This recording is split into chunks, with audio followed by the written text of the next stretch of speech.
Hello, and what is going on, everybody? It is Master of the TDS, and I'm joined by my lovely wife, WritingRaven.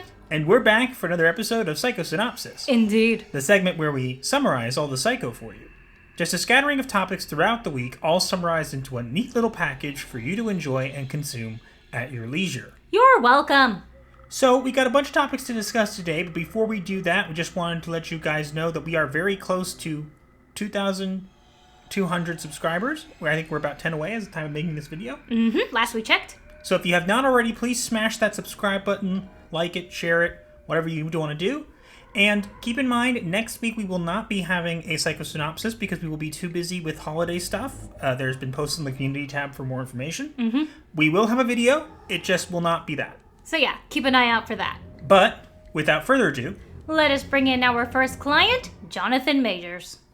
in the latest development regarding Jonathan Majors' alleged domestic dispute, the Marvel star has released a trio of text messages that he believes helps to prove his innocence. Basically, he has receipts.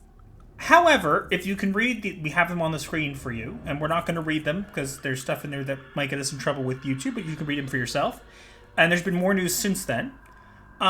Basically, this doesn't exactly make him sound that great. We have to keep in mind that innocent until proven guilty. Yes. And there's a lot of people coming out and saying things about him and how it was to work with him. And we all know how people are when they get on this kind of stuff. When someone's in the mainstream, when someone gets out there and kind of, gets a lot of attention, people like to jump on the bandwagon. Yeah. So it's very possible that that's what's happening here. But these messages basically say how he did actually grab her phone, and that, but he didn't strangle her or anything like that, like they said that he did. Which, again, text messages and stuff can be altered, so I don't know how good proof this is. However, keep in mind that we've dealt with a lot of cases of people being Me Too'd or anything like that. As a prominent one that you guys know about. Yeah. And strangulation can be faked if the person wanting to fake it has enough willpower to do so. True, but as you see here, it says specifically that she read it and said that that doesn't happen, that didn't happen, that you should remove it, the strangulation. But regardless, it looks like somebody is trying to paint him in a bad light. And look, I'm not a fan of his portrayal of Kang, from what I've seen, from the little I've seen. That said, I don't think he's a bad person, nor do I think he needs to lose his career or anything like that. So hopefully the truth does come out and his name gets cleared. Or if it's the not, true and there's actual allegations and substantial evidence, I hope that justice is done. Indeed. But we should not get into the habit of jumping on the bandwagon and basically just saying, oh, he's guilty.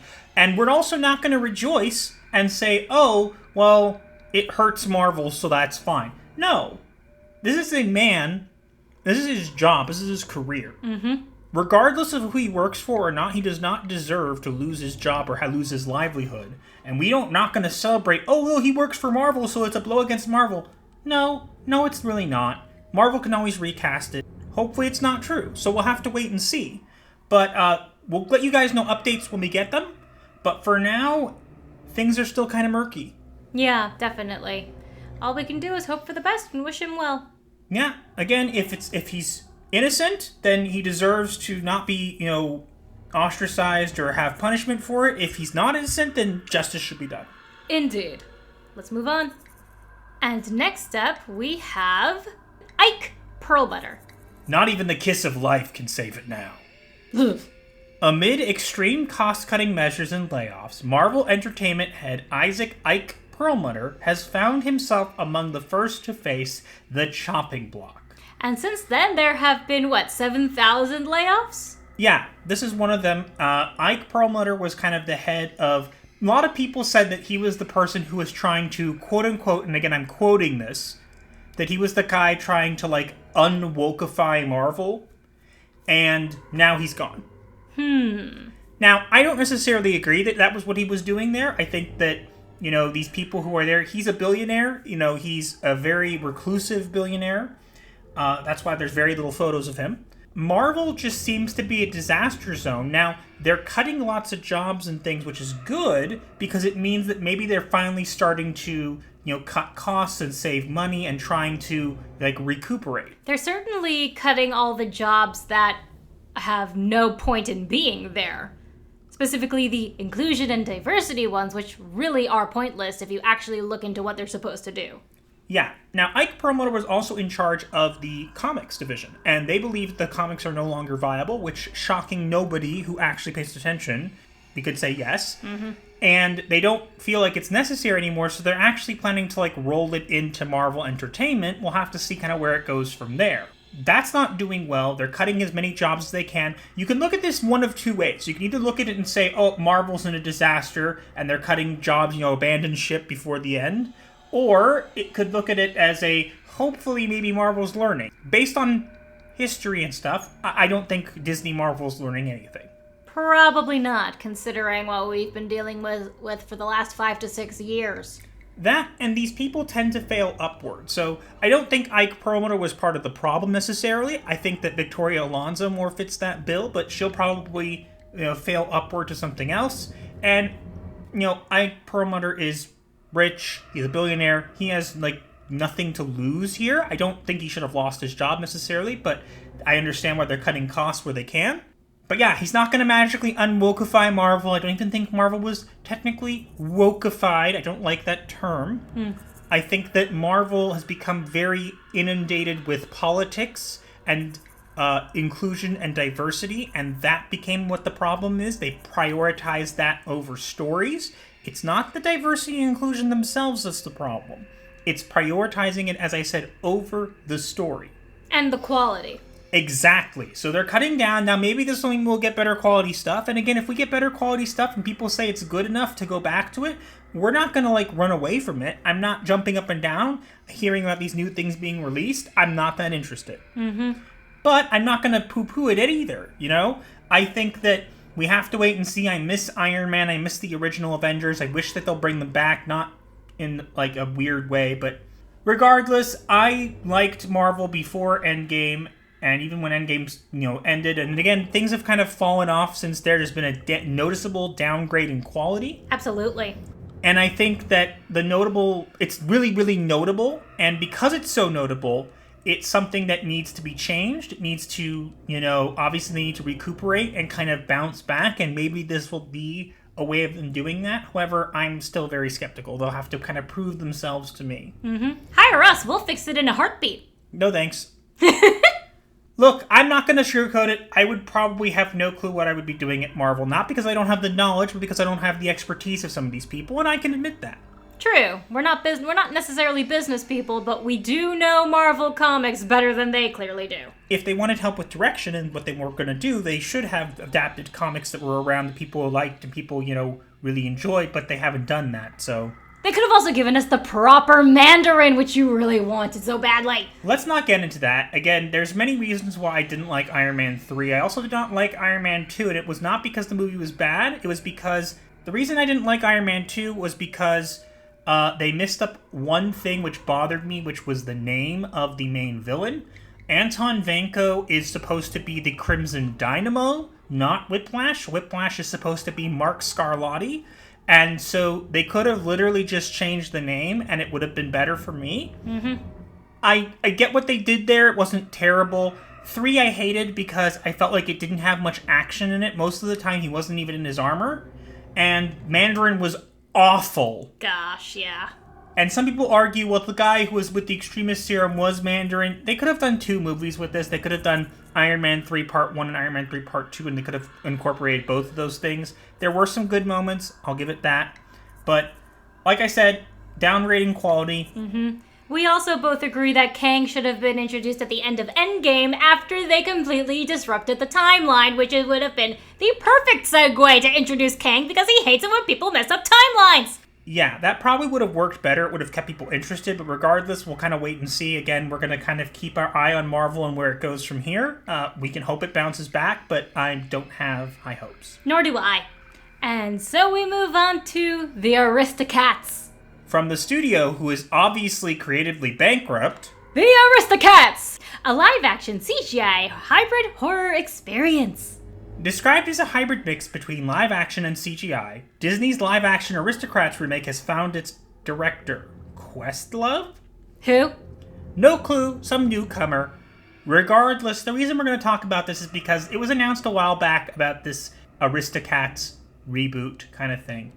And I'm tired of the live action stuff. I don't think I'm the only one. Mm-hmm. But this is going to be like a hybrid CGI live action thing. I think they're going to do probably the same thing for Lilo and Stitch. At least the girl that they cast for Lilo looks like Lilo. Yeah, but I'm sorry, when I think of live action Aristocats, all I think of is the Cats movie, which thankfully I didn't see, but I got to see images and, clips from. They should have just stuck with the Broadway, which actually was based on a T.S. Eliot writing. I just think that there are some movies that Disney are prioritizing here, like, for example, the Aristocats, or they're even doing A Hunchback of Notre Dame. That'll be interesting, considering it's a Catholic movie. I've seen, there are some movies that did okay in the theaters that could be really utilized as an opportunity to do in live action, and they could correct some of the problems. Like, for example, Treasure Planet. Or Atlantis Lost Empire, both of which would be amazing in live action / CGI. Now, keep in mind, this is with putting Disney sensibilities aside. Let's be honest now. They'd make it that, if they were doing Atlantis, they'd make it that Milo was an idiot, and the queen is the most brilliant person ever and saves them all without his help. Technically, Quito is the princess, and she gets absorbed into their life force orb. Spoilers, for anybody who cares. It's been, 20 years since that movie came out? I don't think anyone cares. I barely remember it. I know there was a sequel, but... The sequel was not as good. It was lame. I think those kind of movies would benefit from live action. These ones don't. I don't feel like they're helpful. I feel like they become something that's kind of almost a mockery of what they're doing. Definitely. And that's not necessary. We don't need that. Questlove is a new name in the industry. He's very new. I don't think he's done much. So I don't get this trend of them hiring people who literally have no experience. They did the same thing for Jeff Loveness in Ant-Man 3 Quantumania. And he threw a little baby temper tantrum when people didn't like MODOK. So what I don't get is why this trend of hiring people with the word love in their name, when they clearly have no love for what they're doing. I didn't even realize that. Jeff Loveness, Questlove. I think Questlove's an alias? I hope. Either way, it's at least 2 people now with the word love in their name. What? I just picture a hippie. Ooh, I hate hippies. Peace and love, man. Peace and love. No. Back in. Go away, hippies! I scratch your eyes out! In Minecraft. Aw, you've ruined my bloodlust. Good. Meow. Before we get any more live-action Aristocats in here, let's move on. Indeed. And next up, we have Mario. Despite criticism, the Super Mario Bros. Movie star Chris Pratt is refusing to write off the genuine concern from fans and instead choosing to recognize the passion behind their vocal skepticism. Sounds familiar. Henry Cavill did the same thing. People have, been very hard on Chris Pratt, not just on Twitter, but for his portrayal of Mario and the voice for Mario. And he actually was asked about this in an interview, and he basically said, look, he understands that people are very passionate about this brand. They don't want someone to come in and just mess it all up, so that they really tried hard to make something good here. Just come watch it. We really tried hard. And that's what people need to be saying. I know. Thank you, Chris Pratt, for being honest and genuine and an all-around good person who isn't spitting in all of our faces. The thing that's become now with Disney and Marvel is what they do is, and this is not just to them, it happens there mostly, is that if you don't like it, you're this word, you're sexist, racist, whatever it is, and it's a shield. But you see, nobody's review bombing it, no one's being mad about it, because he didn't address it that way. He didn't say, well, you're just a bunch of bigots. He said, hey, you have a right to be upset, and we're going to make sure we give you a good thing. Now, if it turns out not to be good, I guarantee you will see less backlash because of how he handled it. Is it really that hard to just respect the fans? Respect them. It's okay to do it. Yes, we get that some bigger industries and stuff like that don't like that nowadays, and it's become the thing to kind of, use fans for outrage marketing. It doesn't actually sell tickets or seats. It doesn't make you a profit. Yeah, that whole thing of any publicity is good publicity is not entirely true.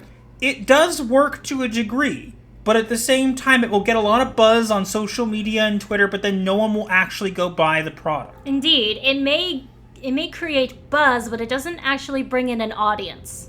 I'm interested in this movie. I think it looks good. We'll have to kind of wait and see how it does. It does look like they're giving it like their all and putting a lot of effort into it. And with this kind of comment, I'm more inclined to go. If he had basically called us a bunch of names, I'd be gone. That's the thing. All you need to do is respect the fans. It's not that hard to do. Chris Pratt can do it, and people hate him for other reasons. But this should be the trend, not the, oh, well, let's just call them all names. You could just say, hey, you know what, I understand your criticism, but you know what, we tried our best. We think we did something, or we did something new here. Give it a chance. Yeah. Now I want to see Chris Pratt and Henry Cavill in a movie together. Just imagine the outrage people will get from that. I don't know. I just think this is good. It could launch like a whole universe of movies. And look, I'm not saying that it needs to be milked to death, even though it probably will. Yeah. But like, if they do a good job, like, I'm thinking of like the Sonic movie, which was very good. So was the second. Yeah. The second was a little cheesy, but like it was even good because, again, nobody had to throw shade at the fans. They could just say, hey, we listened to what you had to say, we understand you're passionate, and we're going to make a change. They literally changed it for the fans, and people lost their collective minds over it. This is not a hard thing to do. The fans are what keep you getting money. They've always done that. When did they forget that? Hollywood has forgotten that, which is why my wife and I are very happy and fortunate to be part of Epicverse Studios. Go check that out, if you will. Taking a page out of your book, Josiah. Mwahaha! People always say, oh, well, don't just hate on things, actually go do something. We're going and doing something. Yes, we are literally now part of a movie studio. Take that, weirdos. I'm sure they'll cry about it on Twitter like they always do, because I exist and therefore I must be destroyed. They're just jealous that you have a goth wife while they can't even get a girlfriend. Yeah. Let's not go into that anymore. If you guys are not following myself and my wife on Twitter, you should, because there's a lot of adventures that happen on there, and I say adventures loosely, that you don't get to see here. Yeah. Moving on. And next up we have My Hero Academia. The 7th season coming. Woohoo! With Izuku Midoriya's dark hero phase coming to a close, Shueisha has officially confirmed that the American patriotism-led 7th season of My Hero Academia is heading into production. This is exciting. The only concern is for the mangaka. Yeah. I really like this. If you guys have not watched My Hero Academia, it is an amazing show. It does superheroes right. I know that a lot of people are burned out on superheroes, and rightfully so. But trust me, I can watch this, and I am burned out on them so much. But I can sit down and watch this, and I can, like, enjoy it. I'm invested in it. You're welcome. Now, yeah, my wife had introduced me to it. You're welcome. Yes, I said thank you. But, one thing that we are a little concerned about is that these people who make the manga and stuff like that, they work themselves to death. Quite literally, because the Japanese work ethic is so much stronger than the American that they literally devote themselves to their work, to the point where they hardly even have time for their families. Or for their even mental well-being. And these people, like, for example, the Berserk author worked himself to death. He quite literally died. Fortunately, his friend has all of the notes to continue the series, which we should probably get into at some point. Regardless, I want to put a message out to the person who makes My Hero Academia. I forget the name. We understand that you're passionate about it, but you've had to take breaks multiple times within the past couple months for health. And your comments in one of your books was like, oh, my back's hurting or whatever. Look, I get that the work ethic is crazy. But please, nobody needs to have a manga out every week or whatever you're supposed to do it by. Please take some time. Tell them you need more time. You have a brand here. You have plenty of stuff to keep people going for now. And you don't need to work yourself to death. We'd rather take a little bit of time for each manga to come out or each season of the anime to come out longer if it means that you get to be around. Indeed. Same to any other mangaka experiencing the same thing. Yeah, a lot of them are. It's the norm, and it's unfortunate because, look, we're not saying that there aren't some good elements of the mainstream still. There are very few and far between. But manga and anime and stuff like that are where it's at right now. Manga and anime are booming because people want good stories. And these have representation and diversity in them, and nobody screams about it. Absolutely not, because it's done well and you hardly even care. There's even the one I told you about, No Guns Life, that I told you to check out. It has a trans person in it, and there's literally no care in the world. It's because they do it right. So the sad thing I'm saying is that I don't want these people to work themselves to death, because right now they're all we have until something comes up. We're working on things, on our end, and other people are working on their things. There are great things out there to check out. But please don't work yourselves to death for us. We don't need it. We need you to be in better health, and we can't wait for the next season. But if it means that we have to wait a little longer, but you're more in good health and you can be around longer, I think most people would agree that we'd rather have the second option. Absolutely. As far as My Hero Academia, it's a great show, great characters, great plot. If you have not watched it already, you should go get started, because you will not be able to stop watching. If you want superheroes done right, it's My Hero Academia. Moving on. And speaking of anime, next up we have ReZero starting life in another world. 3rd season. Woohoo! After 2 years of silence, Kadokawa has confirmed that a 3rd season of the beloved isekai ReZero starting life in another world is officially in production. Yes! This is another one that we absolutely love. Now, ReZero is a good anime, and it's very well done. The 1st season is particularly well done. I heard some people had some issues with season 2. I enjoyed it, but again, keep in mind that they do deviate from the manga and stuff like that, which makes it a little bit more difficult, and that's fine, that people can have those opinions. There are plenty of anime that deviate from the manga. Like, Ancient Magus Bride is getting a 2nd season, and I've heard that the 1st season really strayed from the manga. Look, sometimes they stray from the manga and do it well, sometimes they don't. I think that a lot of shows would be better if they just left them alone and just went with the manga, but again, some of them don't have that luxury. But this is a good show. It's about a guy who's reborn into another world, except he has an ability where basically whenever he dies, he gets reborn. He comes back to life at a specific point in time before he died. With the memories of what happened that killed him. Think of it as like dying in a game and restarting at your last checkpoint. That's what he does. And so the whole story is about that. It's your typical isekai, kind of in another world, all this cool stuff going on. But it involves like him dying a lot and learning lessons and stuff. It's a really good anime, especially if you're a fan of the isekai genre, but you want something a bit more dark. Oh, it's definitely darker. This satisfies. Now, what will they'll do with the 3rd season? I think they're going to pick up kind of where they left off, but maybe they'll kind of try and fix what they broke, so to speak. Yeah, I hope so. Yeah, Rem can't stay like that forever. Yeah, we're not going to spoil it for you guys. You guys can go watch it yourself. Again, another great anime to watch. But we're looking forward to this because more anime is good, and good anime is especially hard to find these days. Mostly just because we've watched most of them by now. And Master isn't a fan of the older ones because they're a little slow for him. Look, I like anime. I do not mind the older ones. The problem is the pacing. I am a very big into pacing person. If it's not paced well, I cannot watch it. If it's a ton of fluff, it just doesn't hold my attention. I need it to keep me engaged. If it's just blah, blah, blah, blah, blah, blah, blah, and dragging something out, it's not cool. Yeah, like One Piece. He could not get past episode 5 of One Piece. Sorry, just how it is. I don't hate One Piece. I think it's a great concept. I think it's a great manga and anime, but I just can't watch it because it's too slow for me. And which is completely fair. Took me forever to get through it. But let's move on. And lastly, on the subject of anime, we have Spy X Family, and we still need to finish season 1. At the Anime Japan Expo, Toei Animation revealed that the countdown to the Foragers family's animated return has officially been activated. Woohoo! So, if you guys don't know what this is an anime that... We're doing a lot of anime today, which is why the title is what it is. But basically, this anime centers around I'll let my wife describe it better. A spy is given a mission to create a fake family in order to infiltrate a school in order to get to a specific target who is only ever seen at said school. And so he finds this girl, Anya, who is secretly a telepath, and adopts her. And then the person he chooses as his wife is secretly an assassin, and none of them know that each other is what they are.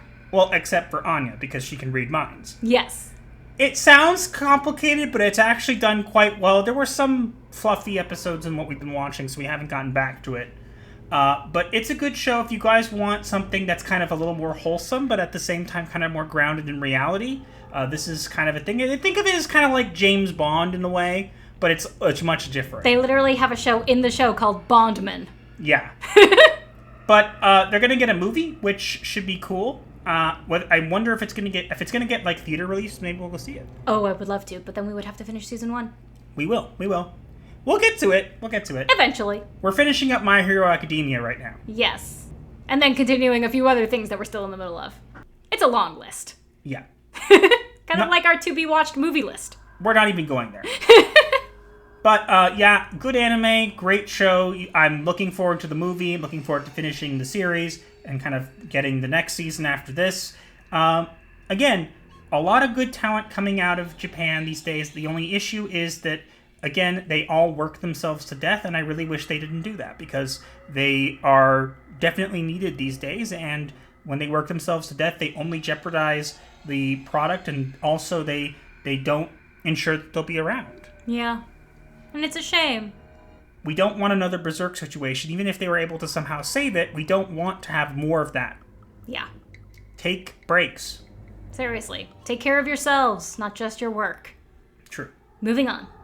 And with that being our last client of the day, it is time for us to reveal the diagnosis of the week. And we have an interesting diagnosis for you today. Do tell. So the diagnosis for this week is Golden Child Syndrome. Please explain. So, you may have heard the term golden child used, where someone's kind of like the best or like the golden child of the family, where they're like the top and you're kind of like, maybe it's usually the firstborn child, they're perfect, they can't make mistakes. Golden child syndrome is that when someone is viewed that way, or viewed as to be extraordinary at everything. And I think this can apply in two ways to what we discussed today. One is that Hollywood these days has these people they raise up on plates or platters, and they basically say, look, this is our golden child, whether it's Kevin Feige, whether it's Victoria Alonso, whoever it is, and they're perfect, they can't do anything wrong, so when they do something wrong, it must be the fans' fault. They believe themselves to be golden children, so it's never their fault, they're always doing things perfect, even if that's not the case.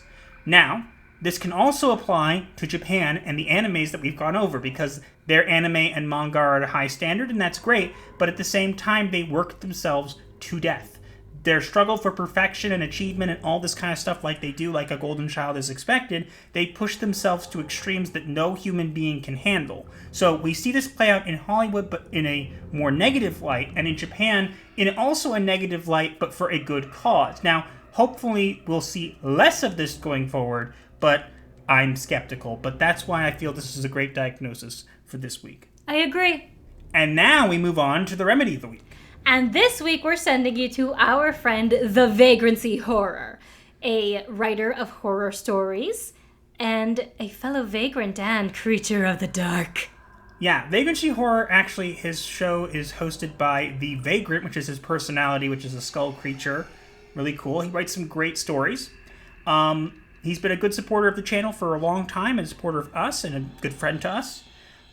If you want some like good horror stories, some original horror, interesting things that you will be engaged in, you would definitely benefit from going on over there and seeing kind of what he has to offer, because you won't be disappointed. So, grab your bones, head on over there, and let him know that Gothic Therapy referred you. Indeed. But that is all we have for this week. Let us know what you think in the comments below, and also make sure to like, share, comment, and subscribe with notifications on so you do not miss your weekly therapy session. Or you will be charged. But remember, when you do subscribe, your first session is free, so smash those buttons like they're bad kitties. And do consider joining us at the Dusk, Midnight, or Dawn level. We would appreciate it quite a lot. You can also find links to all of our socials in the description below, as well as links to our merch store and our Discord server known as The Clinic. Be sure to check them out. And if you don't want to stick with us on YouTube, you can also find us on Rumble and Odyssey. And before we log off for the night, Chag Sameach and have a good Pesach, everybody. Yeah. Welcome to the world of cardboard. yeah, if you guys don't know what Pesach is, that's a whole other story. We'll be here for a week, so go check that out. You can find more information on the community tab about what will be going on because of that holiday coming up. But yeah, that's all we have for this week, and we will see you guys in the next one. Gothic Therapy, out.